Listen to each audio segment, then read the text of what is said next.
Welcome to the Selling Show, where we unpack, repack, and break down exactly how CEOs, founders, and senior executives sell their ideas, point of view, and personal brand to the people who matter most. This is your host, David Newman, and you are in the right place if you want to build market eminence, amplify your influence, and attract high-value prospects, investors, partners, talent, and media opportunities with less chasing and more confidence. Let's go.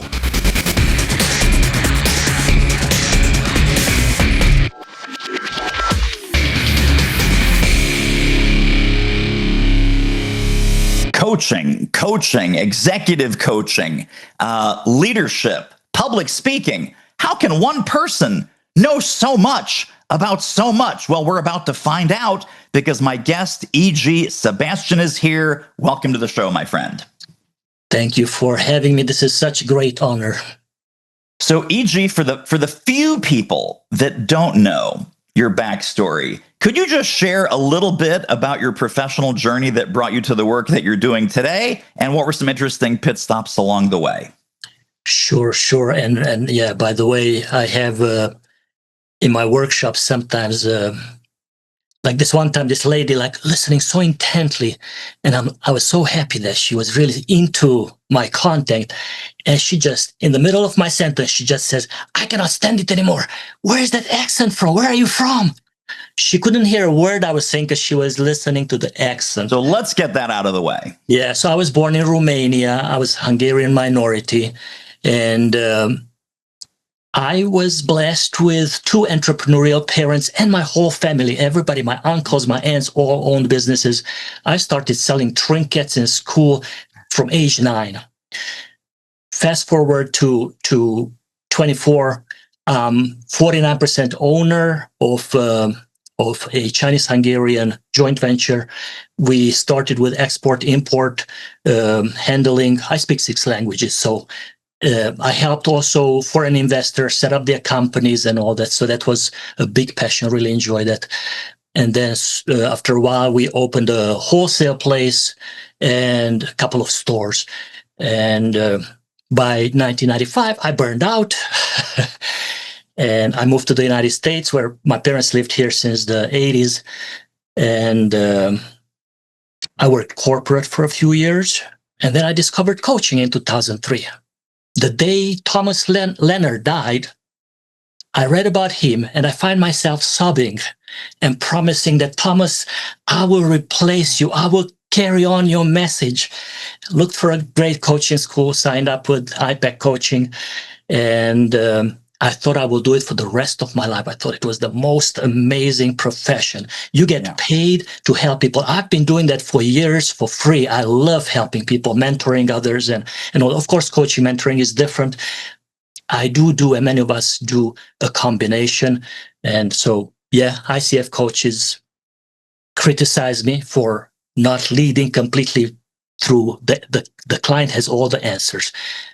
So I don't 100% believe that.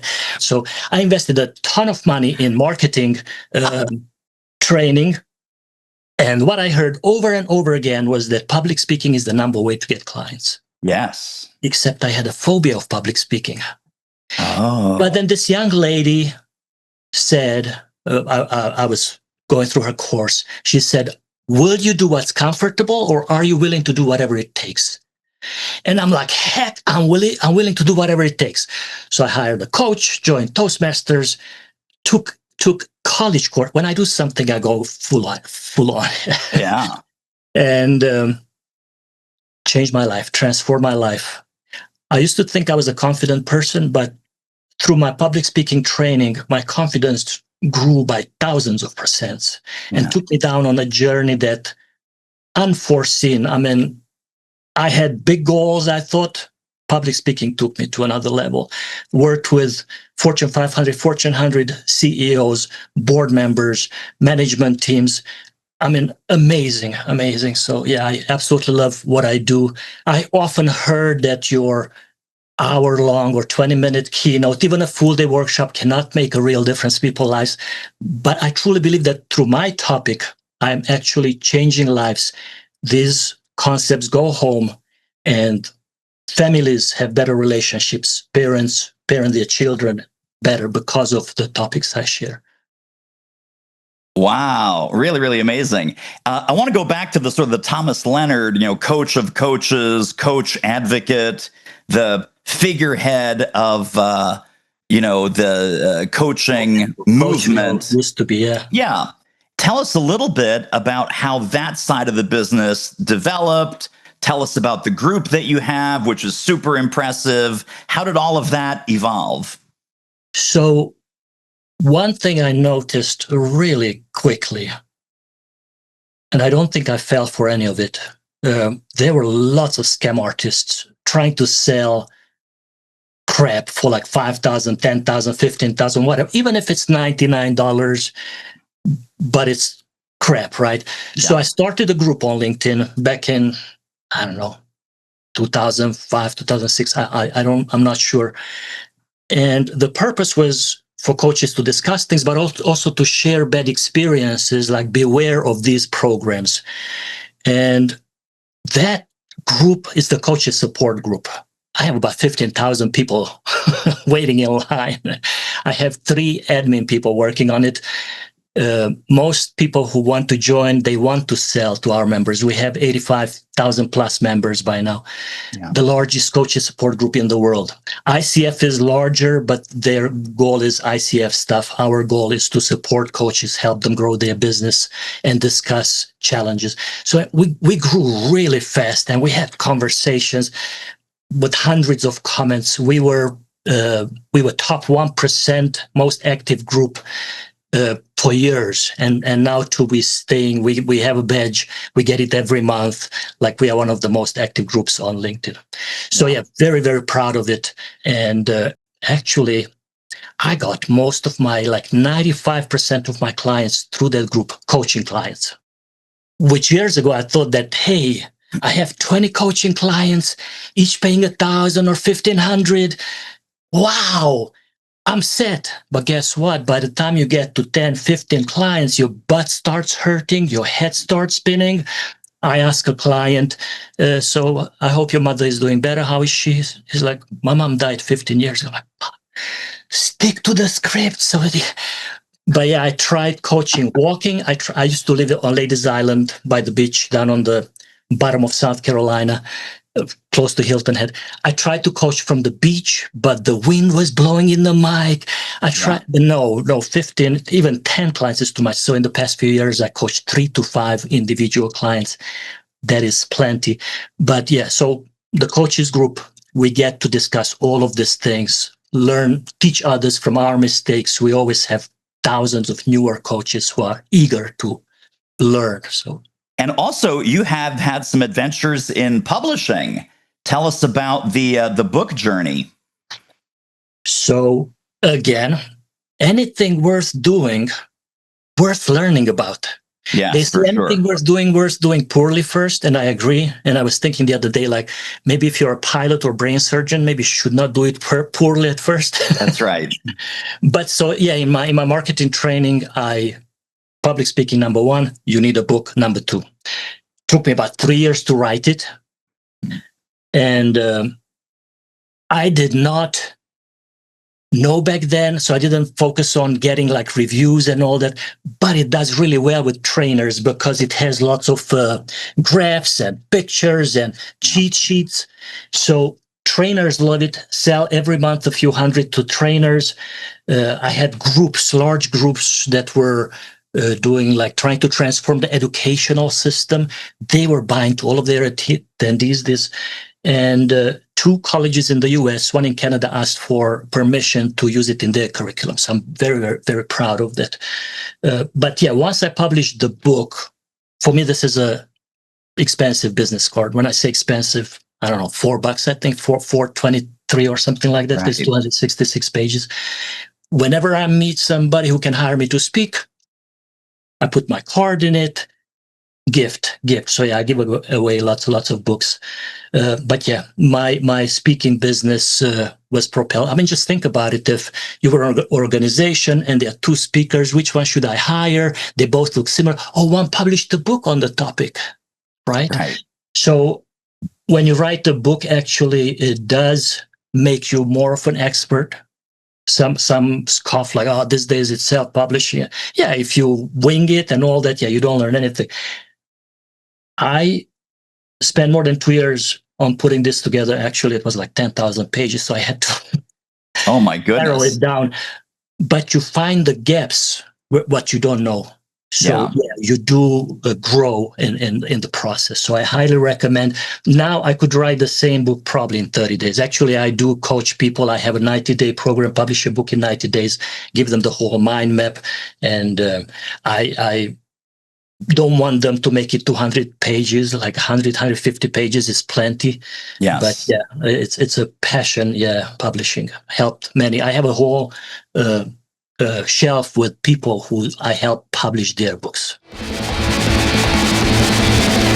Hey now, what a great episode, right? Are you ready to build your own market eminence game plan using the power of speaking, publishing, and podcasting? Book a chat with me to build your plan and see if and how I might help you further. The link is doitmarketing.com/call. No sales team, no pressure, no goofballs, just you and me having a CEO to CEO chat about what's possible for you and your company. Hop on with me, doitmarketing.com/call. And now, let's jump right back into the interview. Let's move to the speaking side of things, because I know that you also do some public speaking, coaching, training, executives, entrepreneurs, TEDx speakers. Tell me, how did that evolve as part of your business model? Yesterday, I got an email. I got accepted to TEDx. Yay! Hey, congratulations. So I started saying, I don't believe in the law of attraction, but I have so many stories that if I tell you those stories, and if you're a law of attraction believer, you're like, wow, that's the law of attraction in action. Yeah. So anyway, I started saying that I'm a public speaker. Did I say seminar leader or public speaker? I don't remember. I never said motivational speaker. So anyway, I started saying that coach and public speaker. I'm walking in the street, and I'm just getting coached, right? I didn't give any speeches yet. I'm still terrified to give a speech. But we're walking in the street with a friend, and these two ladies come towards us on a sunny summer day in Beaufort, South Carolina. And she introduces me as a coach and motivational speaker. And they're like, wow, that's so cool. We have a fundraiser coming up for Healthy Families of America. Would you honor us to be our keynote speaker? Just there in the street. Now, my friend, she was very influential in the community, so she was very well respected. So they thought if she, introduces me like that, I must be some hot shot. Jesus, I practiced for that event in front of the mirror in underwear and all kind. I mean, I just until my nose bled. Yeah, it was a 20-minute keynote. And while I was delivering it, I was like in a trance, watching myself from outside. More than 100 people eating, waiters moving around, talking, nobody listening.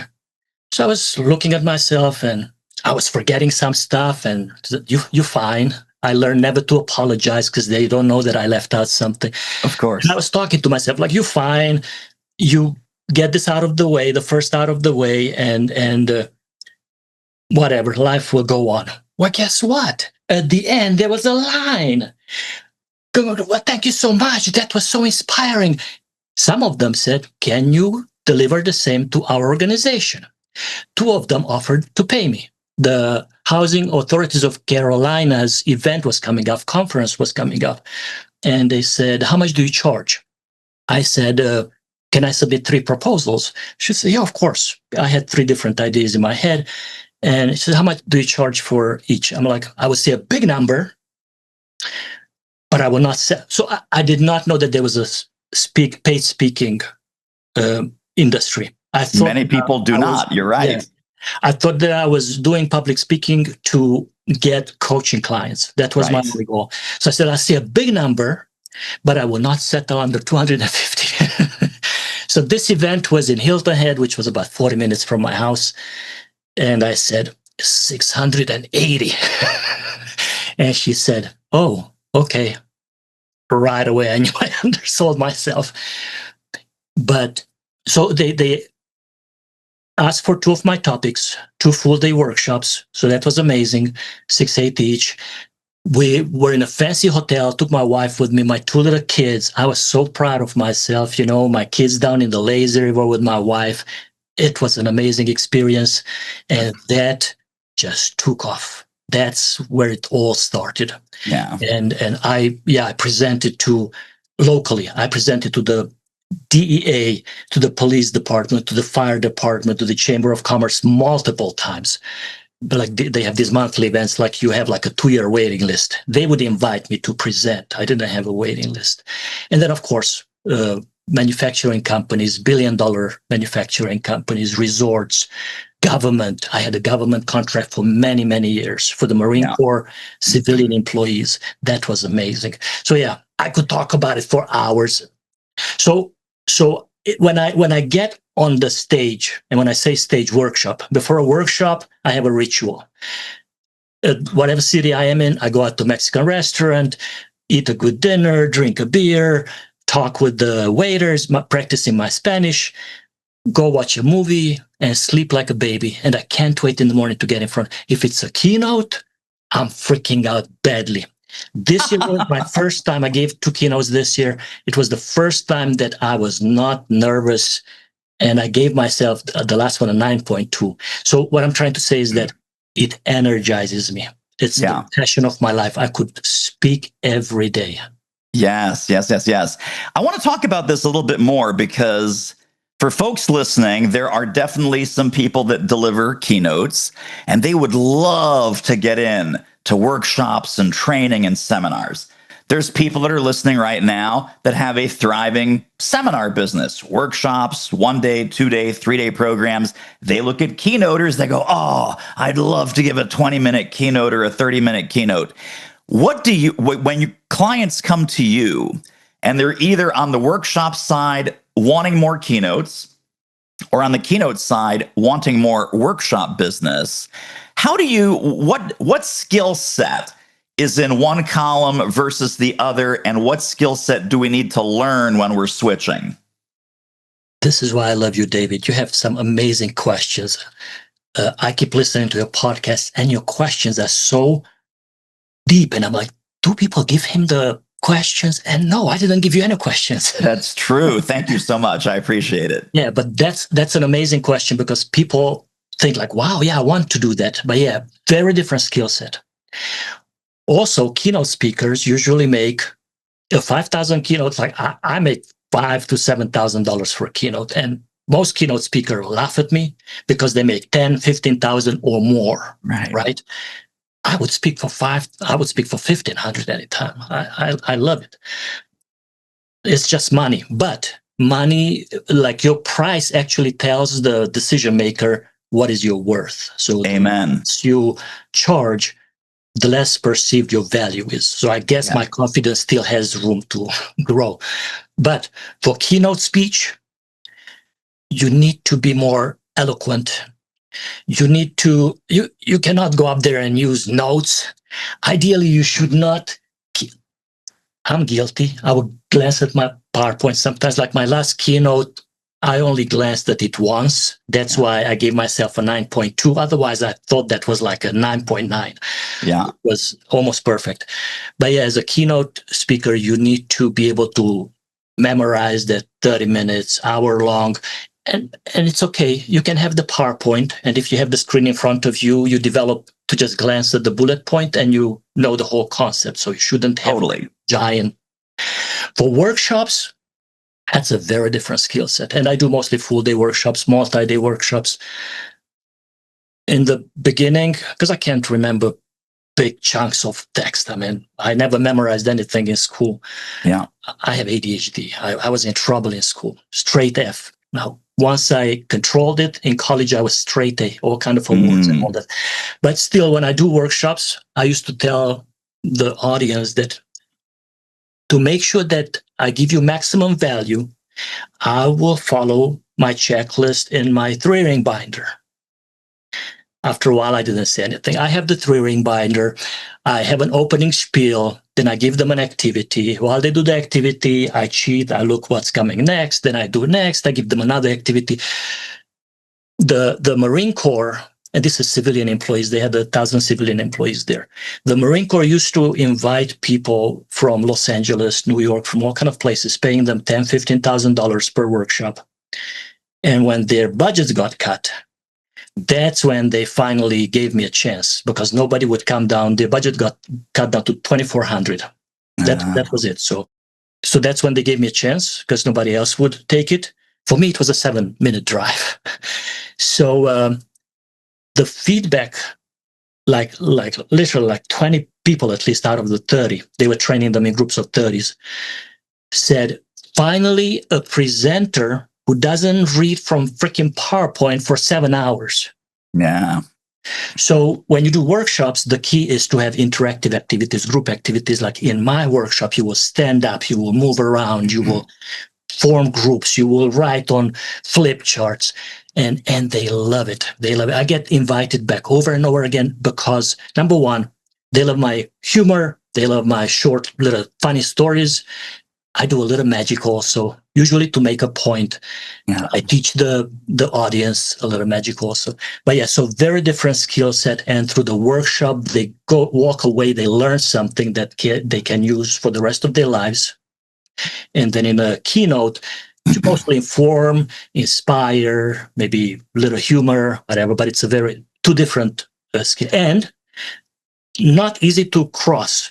Like I have clients who make 10, 15,000 per speech, and they try to transition to workshop, and it was not easy. So I had to coach them through that transition. Absolutely. And it's funny that you say... It's hard to go from workshop to keynote, then from keynote to workshop. A little bit harder. Because for one client I have in my mind, TEDx speaker, best-selling author, he really struggled because he was afraid that what if they ask him questions? What if he cannot?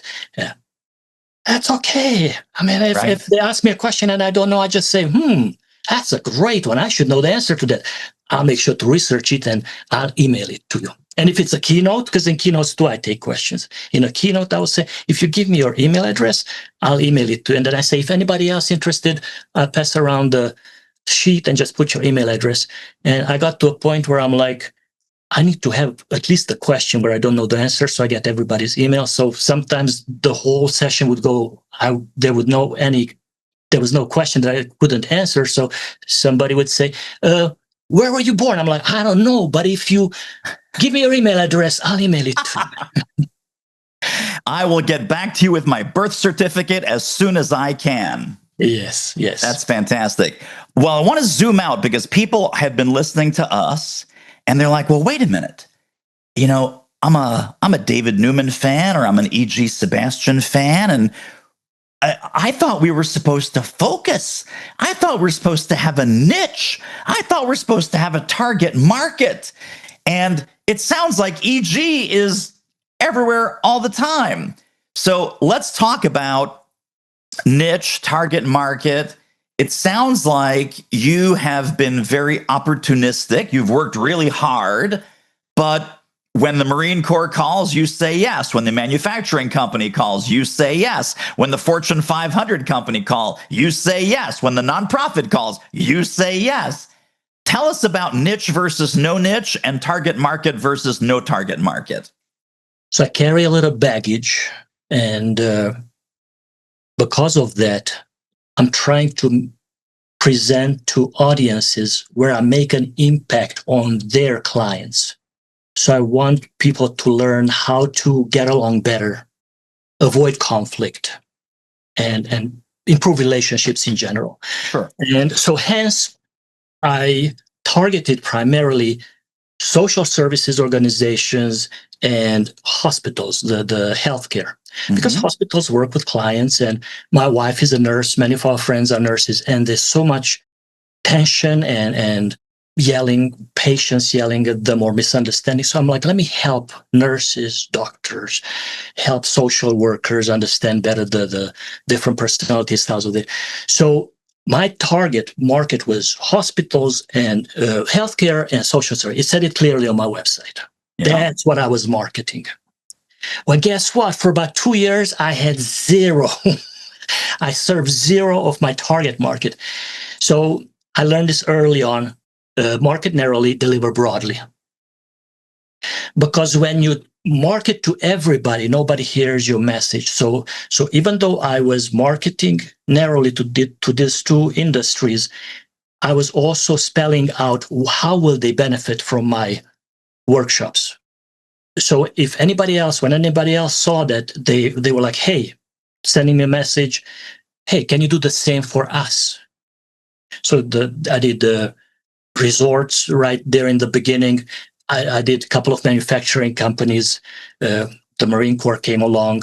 And so, yeah, but that's a mistake many do, that they leave it blank, open, and then nobody can see or hear your message. I mean, just think about it. If your website says that I work with executives who are heading towards burnout, help them regain balance and be more energized than ever, something like that, right? All of the executives who can relate to that, like, wow, I need that. So pain, you have to stick your finger in the, like Thomas did for Jesus, have to stick your finger in the pain. And when you do that, that's when you get noticed and hired. So the specificity is really important. Specificity is very important, yes. Yeah. Going back to the keynote versus workshop, one piece of advice that I got, because I'm mainly coaching, workshops, VIP days, things like that. I give an occasional keynote, but it's not my primary thing. So I was doing an important keynote, and I went to one of my keynoter friends who does this all the time, all day long, Lori Guest. She's amazing. And I said, so I have this thing coming up. It's a keynote. What's your best advice? And she said to me, well, I got two things for you, because she knew me and she knew my content and everything. She says, I got to tell you, Newman, in a keynote, content is not your friend. You are not there to be teaching and preaching and 50 PowerPoints, and that's not a keynote. That's training. That's a seminar. That's a workshop. I said, okay, well, Lori, then what do I do when I'm up there for 30 minutes? She says, you only have two jobs. I have good news, she says. You only have two jobs. Make them think and make them laugh.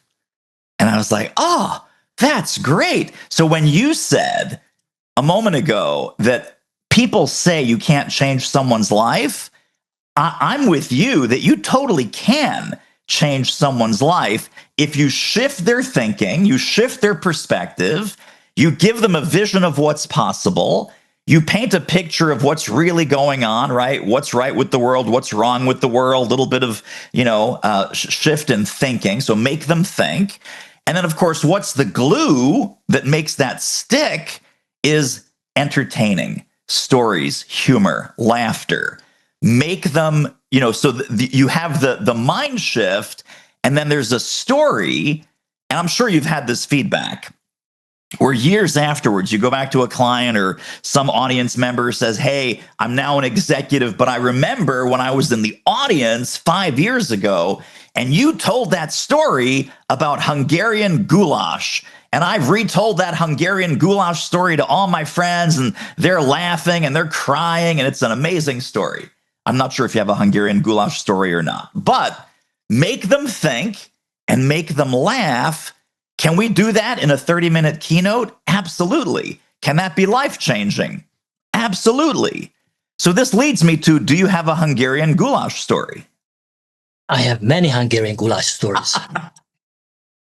Cooked in what do you call that? You put the fire under it. It's a big kettle, a big pot. Yeah, a big kettle. Yeah. And I used to take groups up in the mountains in Transylvania. Not this one. Right now, I live near Transylvania County in the mountains of Asheville. So nice. I'm back home. But yeah, in the other Transylvania, and yeah, we used to cook not just goulash, but made up stuff. We just throw in everything. Sure. But yeah, so if anybody's thinking about delivering keynotes, the biggest mistake new keynote presenters do, and not so new ones as well, because there are lots of confident people who go out there confidently doing a bad, poor, painful job. Agreed. I sat through a few, doctor this and that, and emerit and all that, and he was reading from this PowerPoint with big blocks of text for like a whole hour. It was painful. Yeah. So So yeah, as a keynote speaker, they try to put too much in that 20 minutes or hour. No, you put 3 points, you do 3 stories, and if it's an hour, maybe you can do 5. I don't know, that's too much. Right. 3 points, 3 stories that highlight that point. Yeah. And they might forget the points, but they will remember the stories. And when they remember the stories, they'll remember the points. But keep it simple and leave them wanting more. Yeah.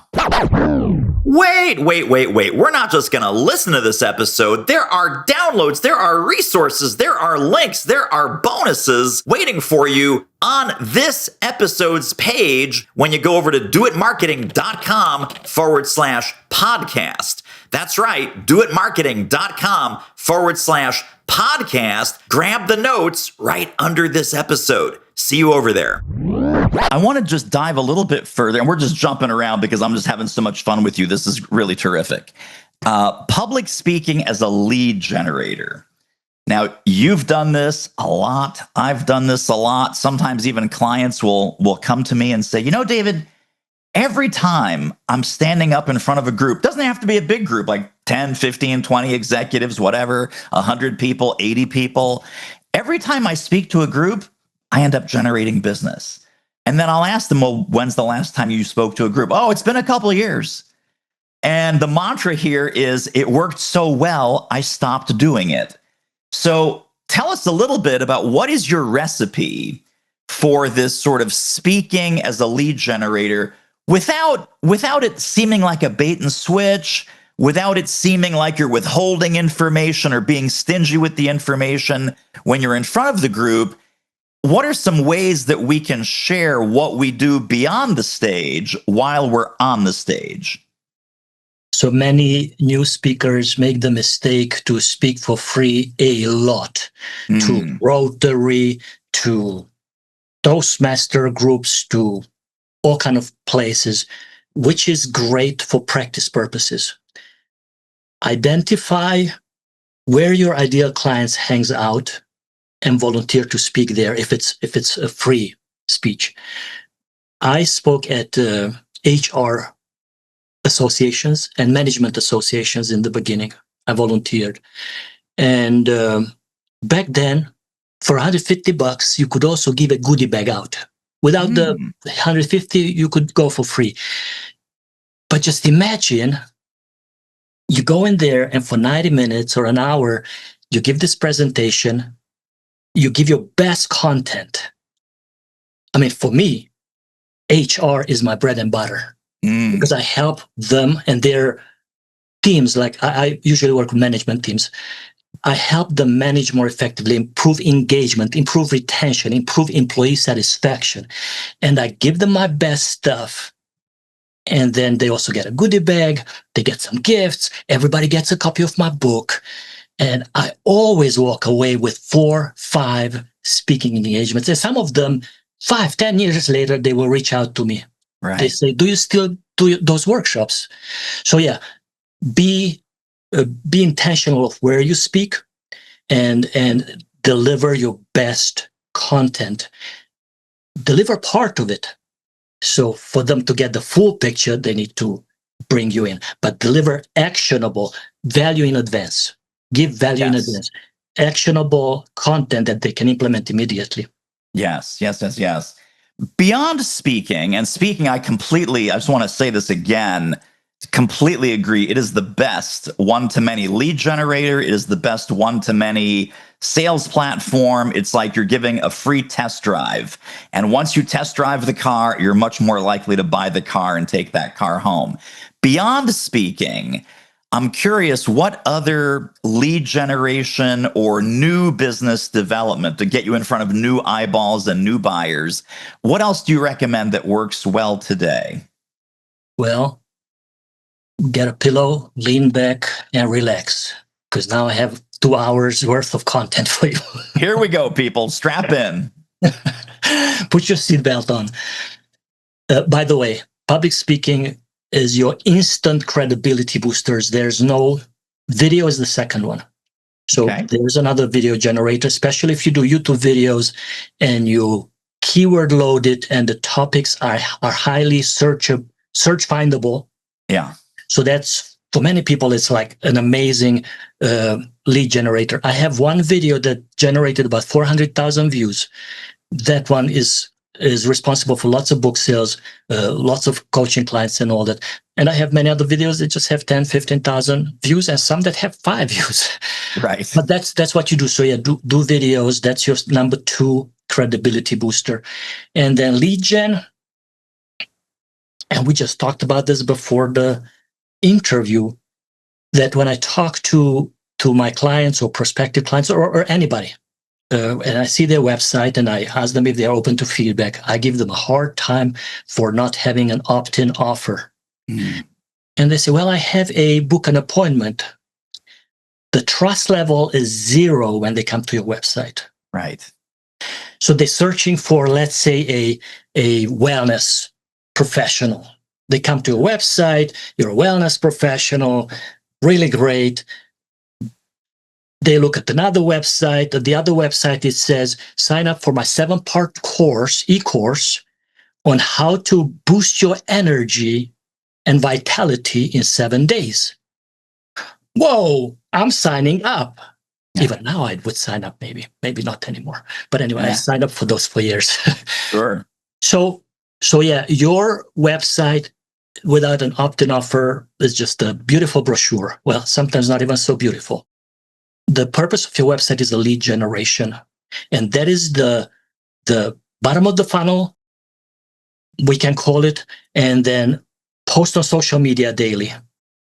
Send them to your landing page. On LinkedIn, don't post the link in your post. Post the link and tell them that the link is in the first comment below. LinkedIn will keep your comment on the top, so don't worry that it's getting buried, because otherwise LinkedIn will, the algorithm will not show your post to so many people. But yeah, post on Facebook, go to podcasts, whatever you do, always send them to your website or landing page where they can opt in. Yeah. Lead generation, I mean, give away. I have at least 30 landing pages, all with different offers, and I promote them to Facebook ads. I used to do Google ads for many, many years. Paid advertising still beats anything else. I have not done it in years because I don't need to, but in the first years, it was tremendous. I'm a Wiley distributor. Back then it was Inkscape. Yeah. I have my Google ads going on. I sold hundreds of thousands of Epic credits, disc assessments to hospitals, corporates. They're very expensive. It's, and if you invest 500, 1,000 a month, but you get back, 5,000, 6,000, even if you get back 990, 900, 800 from the 1,000 spent, you just tweak it and then you make it better. But just message me, eg@egsebastian.com, eg@egsebastian.com. I can send you like at least 50 lead generation methods that send traffic to your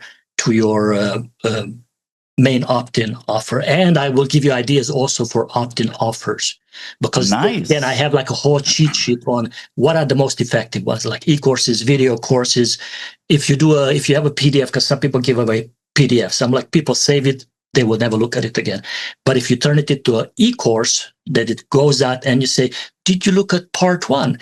Very crucial point there. And then a couple of days ago, congratulations again for downloading my Baba.